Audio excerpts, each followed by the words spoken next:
খুব সিম্পল একটা চারাপোনা মাছের পাতলা ঝোল দুপুরের মেনুতে বানিয়ে নিলাম।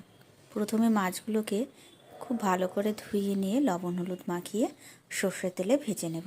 প্রথমবারে মাছগুলো ভাজা হয়ে গেলে আমি তুলে নেব, তারপর দ্বিতীয়বারেও মাছগুলো ভেজে নেব।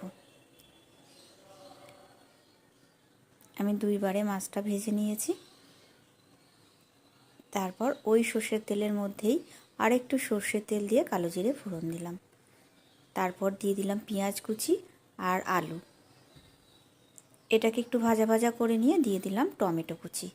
তারপরে গোটা জিরে, আদা আর শুকনো লঙ্কার পেস্ট দিয়ে দিলাম। তারপরে লবণ হলুদ দিয়ে ভালো করে কষিয়ে নিয়ে জল দিয়ে দিলাম। একটু ঢেকে দিলাম। আলুগুলো সেদ্ধ হয়ে গেলে মাছগুলো দিয়ে দেব।